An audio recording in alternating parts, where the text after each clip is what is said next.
and welcome back to the Fantasy Madness Podcast with me, your host, the Mad Chatter, Ryan M.K. That's right. Whew. Crazy weekend. Thank you for joining me, by the way. I do appreciate it, much appreciated always. And if you're not already, please follow me on the Twitters, on the Grams, at RMK Madness. Check out my stuffs. And I hope your weekend was well. I really do. Hopefully you did well in the fantasy football's final week of the regular season, the season finale, as we spoke about last podcast. So hopefully you did what you had to do, and you're nearing the playoffs. Because, hey, we've still got not just one game left. No. Three games. 3 games. As a matter of fact, I just a little celebrate. 3 games. That's cool. I always like a good Monday night doubleheader. Oh, rather, Monday afternoon game plus a Monday night game, really. But a Monday doubleheader, if you will. But, hope you had a good weekend. Did a lot of football here, obviously, at the Madhouse MK, and Christmas decorating, of course, and even some Christmas cookie making with the children. Yes, that's right. That was fun. The 6-year-old has had a couple that had entirely too many sprinkles on them, just because he lost control of the sprinkle container. We have the containers that have like the sprinkles, and then there's several different kinds going around, right? And then you just open the different lid for the one you want. And he got a little out of control, you know, with the sprinkles. But that's okay. It's Christmas time. And I hope you watch BattleBots. Yes, I hope you did. Because we never got to talk about it. It happened Thursday. The premiere was Thursday, which I thought was great, being no Thursday night football. But we recorded early last week, right? I said, hey, fuck the mini madness. We're not going to do that this week. No. We're just going to do an early recording of Fantasy Madness. That's right. That's what we're going to do. Because there's no Thursday night game. So there's no reason to wait till after Thursday night. So, did it early. That was a mistake. Missed a bit of news and some things. I totally missed that Jonnu Smith was out. After touting that he could have a bounce back game. Nope. Wasn't even playing. So we didn't get to talk BattleBots at all. But BattleBots was really good. The fucking season premiere was awesome. There's some really good matches. There's a couple kind of lame matches, but one of them was actually pretty funny because of the robots involved. But I have very much say, check that out. If you dig sports, if you like stuff, it's robot fighting. How can you not like robot fighting? So once again, check out BattleBots. It's going to be taking over for me Thursday evenings because, well, in a couple of weeks, Thursday Night Football will be going bye-bye. Yeah. And then, it's just going to keep going on and on. We're nearly to the end of the season. It's almost fantasy football playoff time, which means it's almost regular football, real football playoff time. And that means it's almost over, which is both, a relief in some ways, especially when you're someone putting out content, as much fun as the regular season is, but it starts getting to the end and you're like, okay, I could deal with the off season right about now. Because not that you're not putting out any content, but it's so much less. And I guess it depends on what kind of content. There's a lot of stuff to write about in the off season. Certain parts of the off season, Hard to do 2 podcasts a week with it. For me, anyway. There's not enough to talk about for me pertaining to fantasy. But always play that by ear. We'll see how it goes. But I am ready for things to slow down a little bit. But that is not yet. No. That is not yet. Now, we must get into the Week 13 madness. What the fuck?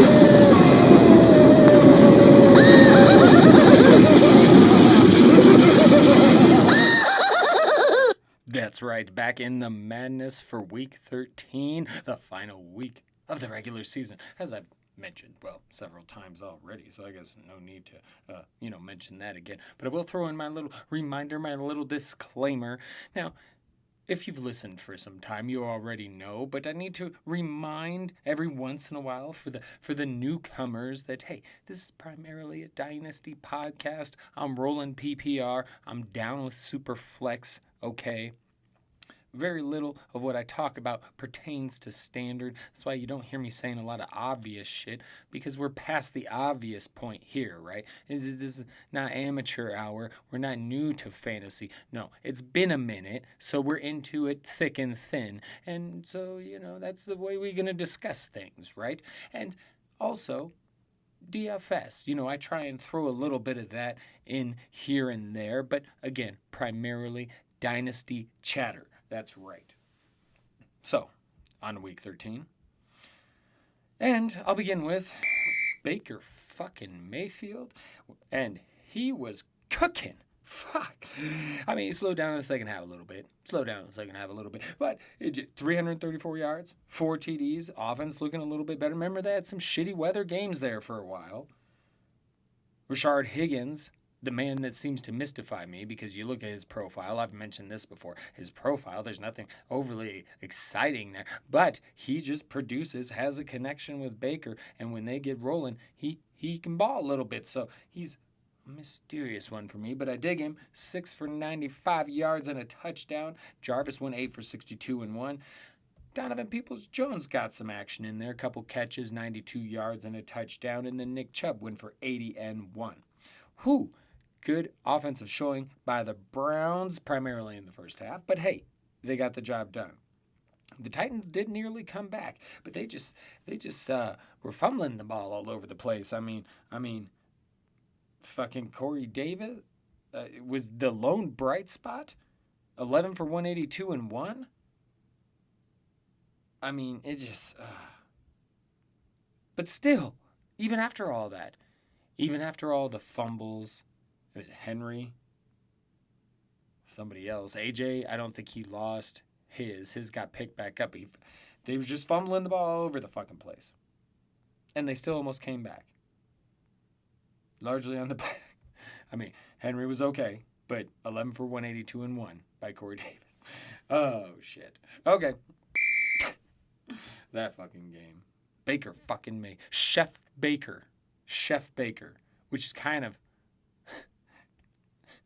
Chef Baker, because he's Baker Mayfield, but he's a chef because he was cooking today, right?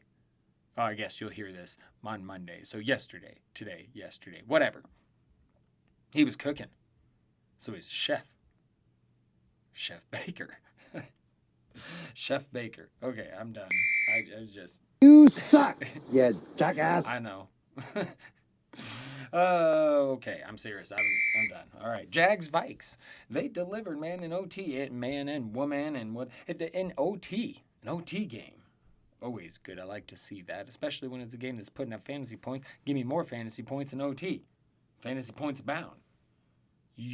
This was great because much like I thought the game would go, a little bit more high scoring. Your guys from Minnesota got theirs. James Robinson. I thought DJ Chark could get a little bit involved, but we once again saw Colin Johnson. And Colin Johnson, is he now the guy in Jacksonville? He's the leading receiver today. He might be with Mike Glennon in there, at least. We'll see. But some big games across the board, really. And you look at it, and it's just like, and Dalvin Cook for 120 yards, and then 6 catches, 59 yards. Justin Jefferson, 9 catches, 121 yards, and a touchdown. Thielen, 875 for 1. And then James Robinson on the other side, 78 yards and a touchdown, 6 catches for 30 yards. You have a game, and you have a big game, and you have a big game. That's just what, yeah. Some Oprah shit. Moving on. Last second Ruggs TD in New York, man. Whew. Raiders stopped the Jets from getting a win. And I really feel bad for Darnold. I mean, he was okay today, nothing special, but to feel bad for him because I feel like He's just been in a shitty situation since he entered the league, and now he's sitting here having to fucking play for his life and his career because they're looking at Trevor Lawrence, right? The Jets are. Darnold's going to go by the wayside. I still say send him to fucking Pittsburgh. Let him back. I bet you, give him a year behind Big Ben. Let him learn from Big Ben and let him step into that team behind that line with those weapons, with that coaching. Let him go to Pittsburgh. Maybe he could be successful. I'd like to see change of scenery. Maybe it does Sam Darnold some good. Maybe it does. But back to the game. Ruggs got that touchdown, which was most of his the majority. There's the fucking word I was looking for. Jesus, I'm just. You suck, you jackass. Yeah. That's the word I was looking for. The majority of his production was that very long touchdown from Carr, the game winner. And Devontae Booker busted. Yeah, he did. Unfortunate. But Darren Waller, 13 catches, 200 yards, and 2 touchdowns. He fucking mammoth in this game. And on the Jet side, they did get some help from Ty Johnson. You remember Ty Johnson? I was a big fan of him when he was drafted by Detroit because I did not like Kerryon Johnson. If you remember how much I love Kerryon Johnson, because I do not like. Well, I'm sure he's a fine gentleman. I should not say anything about him as a person, but as a football player, not a fan of Kerryon Johnson, football player. Okay, never have been. And I thought Ty Johnson would come in and kick some ass, and this is what I was expecting from Ty Johnson in Detroit. I lost my numbers. There we go. 104 yards and a touchdown. Very good, Ty Johnson. Thank you very much. Josh Adams got in the mix as well. They were running the ball well, the Jets were. Crowder had a couple of touchdowns in the pass game, but, still, it's just not enough to win the game. And Darnold's just not doing enough to probably, save his job. So we'll see what happens there. And then move on to another quarterback that may be looking to, make sure his job stays what it needs to. And that's Taysom Hill. And he's fine. He was fine. 232 yards, 2 touchdowns. He didn't take away from Alvin Kamara like a lot of people have been upset about. Because Kamara got in on the action today, 88 yards and a touchdown. Only a couple catches for 9 yards, so not his main game. So he's still missing the receptions, but at least he got some rushing yards and a touchdown. But it's definitely... Oh, Kamara. Oh, the Saints. Oh, fucking Saints. I'm so glad I just did. I don't have any Kamara anymore. I no longer have any shares of Michael Thomas. No. I've kind of gotten rid of that. Because A, I know Drew Brees is leaving soon. B, they really hell-bent on this Taysom Hill shit. I'm just, I know he's been fine. I don't know if I buy into him long-term, is all. That's just to me. But I really thought the Falcons would put up a better fight today. I really did. They were disappointing.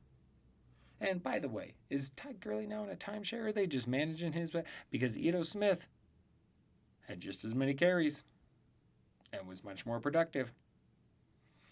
Something to keep an eye on. Jonathan fucking Taylor. All right, it's good to see. Jonathan Taylor kicks some ass. I love to see it. 13 rushes for 91 yards. It's great to see. They should have used him more. He also had 3 catches for 44 yards and a touchdown. Just give the man the ball. You see what he can do. His feet feels like he's settling in, right? And granted, Tennessee doesn't have the best rush defense. I understand that. But it does feel like JT's been better lately, right? Maybe he's finally settling in.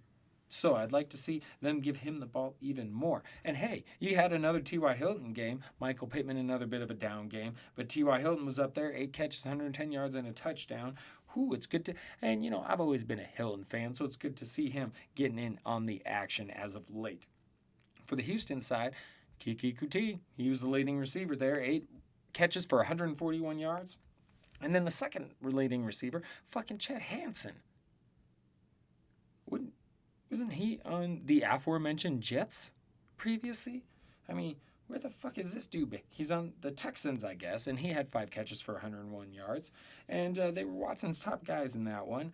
And so we'll see how they do going forward. No Will Fuller or any of that. But Kuti, he came in today. He came through like a motherfucker. Good for Kiki. Been missing that dude. Been wondering when the fuck he's going to show back up. And I wondered if it might be here. And, to be honest, I thought Houston would struggle a lot more against this Colts defense, lack of receivers. But hey, Kiki came in and played well. And I love Kiki. If you would have said this would have been a stat line before the game, I would have been ecstatic, but I would have been like, yeah, right. They're not going to give him that much attention. But they did. Hey, look at that. Look at fucking that. Kiki Kuti, hell of a day for you. That's right. Detroit gets the W against the Chicago Bears, and they do it without Kenny Golladay, without DeAndre Swift. Marvin Jones had a day, 816 yards. That's not what I meant to say. 8 catches for 160. Yeah. No, I don't suck. 8 catches for 116 yards. You suck, you jackass. And a touchdown. TJ Hawkinson went 7 for 84, and then AP had a couple of touchdowns. Quentin Cephas, he made an appearance with a touchdown off a couple of catches, 60-some yards. And hey, for the Bears' part, they ran well. David Montgomery, 72 yards, 2 touchdowns, and he had 4 catches for 39 yards. So he had a hell of a day, and even Cordero Patterson got in there with a rushing touchdown, but they just didn't have much in the passing game. And once again, I'm left feeling very sad for Allen fucking Robinson and his constant situation of not good enough quarterbacks. He deserves better. I wish there was some petition I could put together. What are you going to do? What are you going to do? Nothing. You're going to say, Allen Robinson, you're the shit. I hope someday you get an awesome quarterback because you're the man. Welcome back to a Tagovailoa, 296 yards and a touchdown. And welcome back Myles Gaskin, 90 yards, 2 catches, 51 more yards. And, there's a big fight in this one, which was interesting. Some players got ejected, including Tyler Boyd. And other than that, he could have got ejected. The only thing he did in the game was 1 catch for 72 yards and a touchdown. He just got a long touchdown and then got ejected. So, which is a lot more than really anybody else on the team did. So what are you going to do?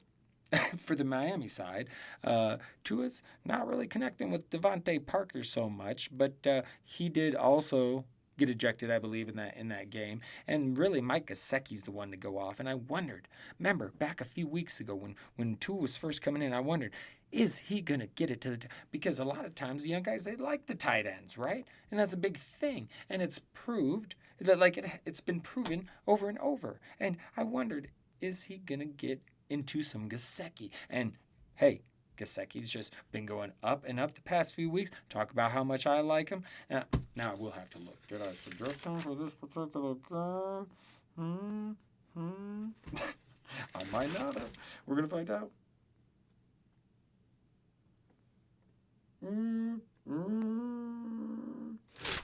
I guess I didn't really say. Oh, but you know me. I am a big Gesicki fan, and what a fucking game. What a fucking game.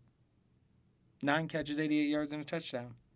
So I'd like to see more of this from Mike Gesicki, and I'd like to see more of this from Tua too. Closer to 300 yards. Let's get there. Let's get the dude passing a little bit more. So good game on them. It wasn't anything spectacular, but Finns take the win. That's right. New England Patriots. What the fuck? What the fuck? What the fuck? The fuck is going on? They looked crazy today. Cam only threw the ball for 69 yards and a touchdown. But he did get 2 rushing TDs, so he put up, fantasy-wise, he got you points. So you're cool with what Cam was doing today. As an offense, it's fucking weird. It's just fucking weird. Damian Harris had an okay game. The defense played well. They ran the ball well. They didn't have to do much else. They just sandblasted the fucking Bolts into I mean, Justin Herbert, there was a thing that ever since he cut his hair, it's like his superpowers go. This is really starting to get worrisome with Justin Herbert, man. That's probably exaggerating. He is a rookie. But they've not played well. He might need to grow the hair back out, is what I'm saying. I mean, just LA had nothing. Herbert threw a couple of interceptions, but they had nothing. Nothing. Mr. Herbert, if I could speak to you directly, I would just say it might not be a bad idea to get some of that, like miracle hair growth shit. I don't really know what it is because my hair's fucking falling out like it's just nothing. But I can't do it. I'm like, when it gets to the point where it's completely fucked, I'm just gonna bick it. I don't really care. But for you, this might be a point where you need to get some of that miracle hair growth shit. Grow some of that hair back. See if that gives you your quarterbacking superpowers back because this team has still been this team. And you were carrying him earlier in the season. And I know you were a rookie. But what happened? I did not see this kind of game coming. But, again, no over panicking. I was just more trying to make a joke about the long hair being gone. Okay. The Packers, well, they kind of worked the Eagles. That is until Jalen Hurts got put in the game fucking finally and made it interesting. But really, until that, it was all fucking Devontae Adams. All Devontae Adams. Over 100 yards again. In the end zone again. And then Jalen Hurts came in. Threw a touchdown himself, made things a little bit interesting. Packers were like, okay, we got to do a little bit something here. And then Mr. Aaron Jones pops up a 77-yard touchdown. Fantastic for me for fantasy. I have him in a few leagues, yes. And, Robert Tonyan also got a TD, but it was a big Devontae Adams day until shit started to get real interesting. And you look at Carson Wentz versus Jalen Hurts. Wentz went 6 for 15 for 79 yards. Passer rating 57.4, while Jalen Hurts went 5 for 12 and 109 yards and a touchdown. Also an interception, with a passer rating of 67.7. Now, Doug Peterson has often said, Charlie Wentz gave us the best chance to win. But it would appear here that no. It would seem Mr. Jalen Hurts gives you the best chance to win, sir, in my estimation. I loved what he was doing. He was running the ball great. I'm all down for Jalen Hurts. I liked him a lot coming in the draft. I was a little bummed when he went to Philly because it was like, oh, so when's he going to see the fucking field? Ha! Well, this year. And I hope they keep him. Carson Wentz is broke. Don't ask me why. And I've never seen so many people make so many fucking excuses for one guy after some shit play. It's amazing. If only Dwayne Haskins got this.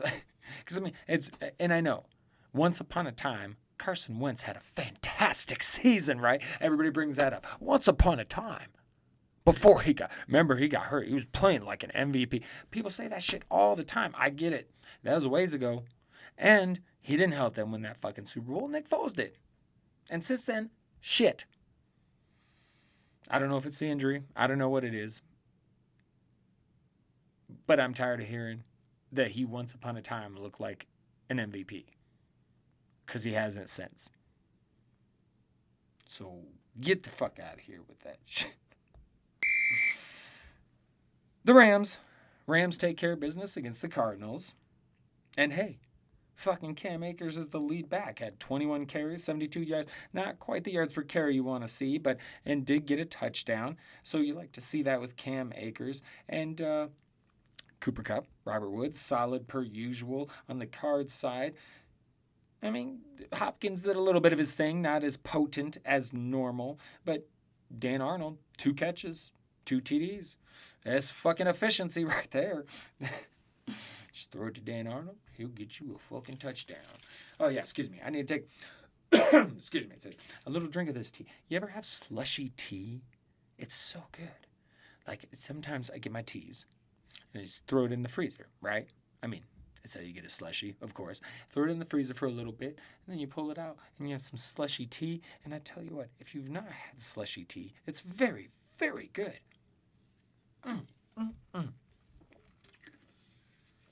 You know, I used to, as a child, I used to love getting the Slurpees from 7-Eleven, yes, with the red spoon straw. And you know what, as an adult, I still love getting Slurpees. I just never go to fucking 7-Eleven. But Slurpees, I loved as a kid.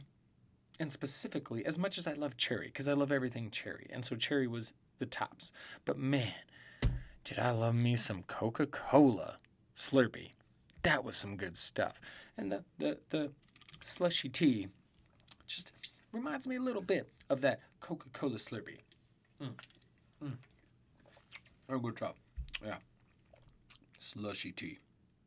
Anyway, moving on. Apologies. Distracted by tea. Derailed by tea. And the G-Men beat the fucking Seahawks in Seattle. Huh. This is fucking interesting. Another crazy aspect to this week. I didn't see that coming at all. I'm not going to lie. But Seattle had fucking turnovers. Russell Wilson, Carlos Hyde, 2 fumbles apiece. 2 lost fumbles apiece. I mean, this is a bad day. This is a bad day. The G-men were nothing special. Gallman had some yards. But, I mean, they were okay. But the turnovers. My goodness. Bad day for Seattle. You got to think they'll move on. They're going to play much better. But the G-men, good for them for coming in, causing some fucking havoc on the defensive side of the ball, doing what you got to do on offense, getting some points, taking the game home. There you fucking go. Trying to win this division. And I keep waffling back and forth. I'm like, Washington, New York. Because I already told you, I'm done with the fucking Cowboys. Done with the Cowboys. I stuck up for them. I tried to have patience with them. I was very tolerant, more than I probably should have been. And this is such a serious fucking thing. And they just keep screwing you and screwing you and screwing you. So I had no faith, no trust. No. So, adios. Adios, Cowboys. Get out of here. And the Eagles, I mean, if they play Jalen Hurts and he does some of what he did against the Packers, they may have a little something to go on a little bit of a run. The problem is, they have a pretty brutal schedule down the stretch. But their defense is playing really well, and if they can get more out of the quarterback position, perhaps they make a move. But I believe it'll come down to the Giants and the Skins. The Foreskins. The Washington Foreskins. And if you don't like that I call them that, fine, at me. But that's what I call them. You can call them Washington Football Team. I'm not going to call them the Redskins, but I am going to call them the Foreskins because that's what I've been calling them if you're new to the show. The Foreskins. But I believe it's going to be one of the two. And I would keep going back and forth. I was leaning G-Men, and then I started leaning Washington, and now I'm back. It's just, hey, if they can maintain. I thought they were going to really struggle with no Daniel Jones, but they got it done. Got it done. On a bad day from the Seahawks. But hey, wreaking that havoc. G-Men defense, go ahead. And a rumbling and bumbling and a stumbling. I love Chris Berman. And I don't think younger people get Chris Berman. Boomer. I kind of miss him. I'm glad he was incorporated more this year. And because I really did kind of miss him. And just feels like he's not getting enough love. But I love me some Chris Berman highlights. Rumbling and bumbling and stumbling. I remember he used to do that with the highlights when someone would just be, a running back would just be trucking down the field, and he'd just be like, and there's just Franco is just going and bouncing off guys and rumbling and bumbling and stumbling into the end zone. Boomer. Fuck yeah.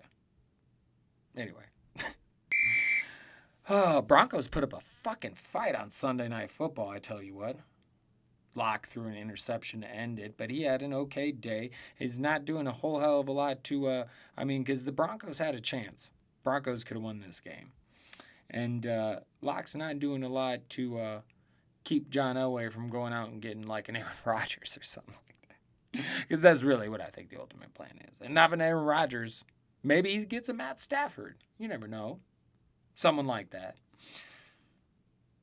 But Drew Lock's certainly not doing a whole lot to imbibe confidence that, he's the man of the future. So, but still okay game. And I know with this game, it must have drove a lot of people crazy because Clyde Edwards-Helaire, active for the game, didn't touch the ball, didn't play at all. Which means some did not get the call. I don't know what that means. I was just trying to rhyme. Because I was reading Dr. Seuss earlier. Did the children's. And sometimes the rhyming shit gets stuck in my head. Anyway. Food and sleep. If you ever wonder why I act crazy, it's because A, I'm mad. And B, I'm even more mad when I'm in need of food and sleep. Okay? And that's where we're at. That's where we're usually at by the end of a pod. Because I'm always podding late at night. It's the best time to pod for me. Anyway, enough.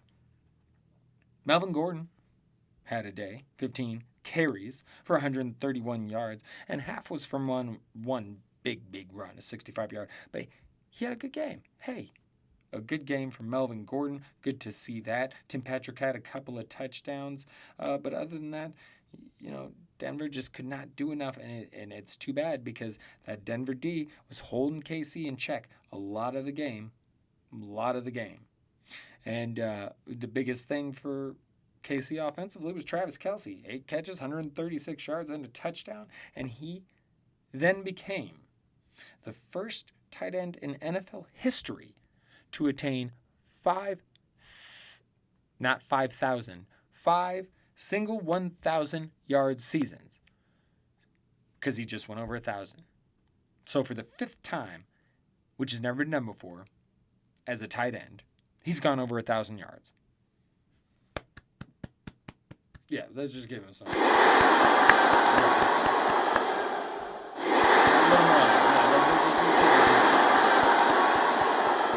It's quite the feat, Mr. Travis Kelce. Man's a fucking beast. What are you gonna say? But wild end to the regular season for fantasy football. And hey, not quite, because we're not done yet, right?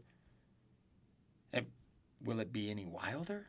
I mean, you never know. We got some games coming. Some math. We got some math coming. Monday afternoon football. Sorry. Monday afternoon math. We got some math coming. But we're about at the end.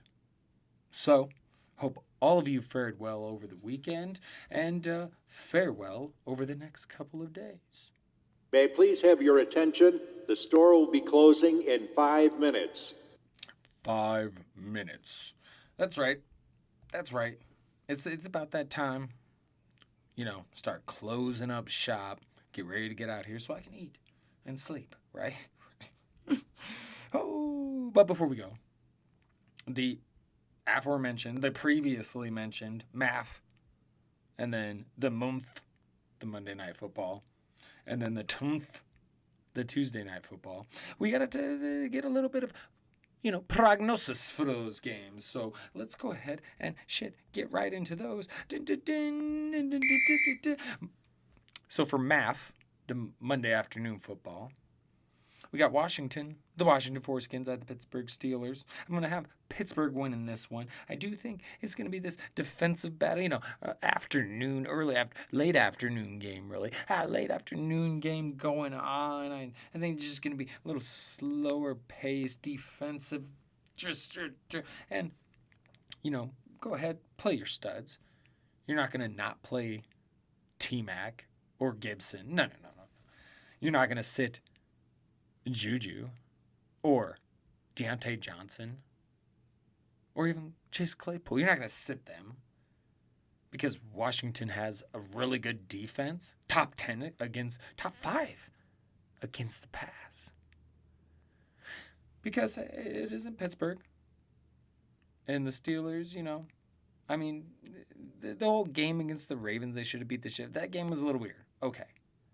But all in all, you trust the Steelers, and I feel like they're going to get it done.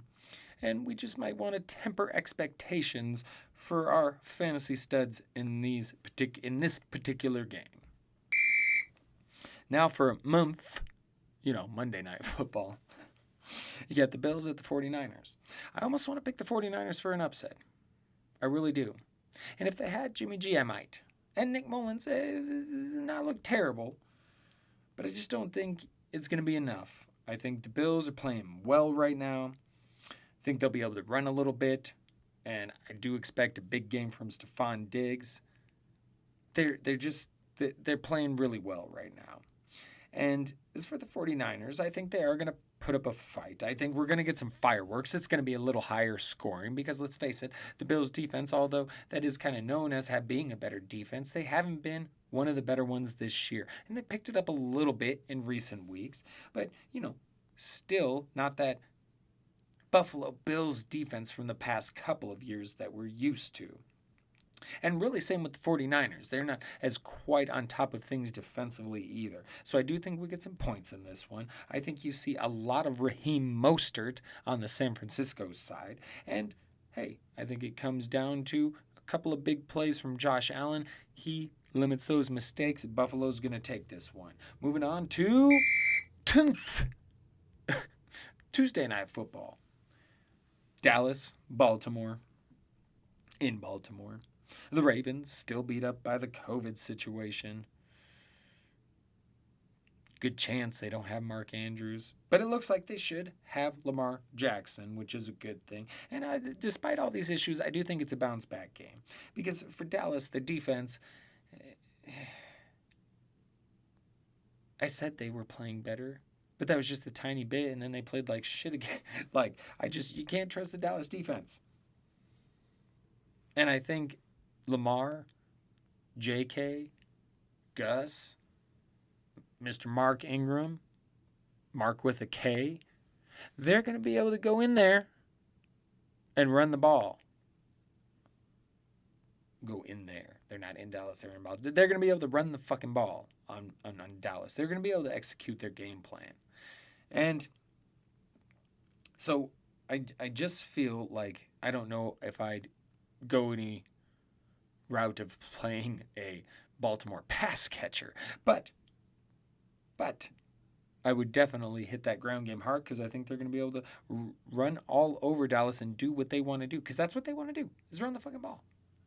And I think they're going to be able to do it against that Cowboy defense. And as for the Cowboy offense, I mean, you can't trust Zeke anymore. If you can manage to not play him, I mean, that's great. I mean, it's a Monday game, so you would have already decided that.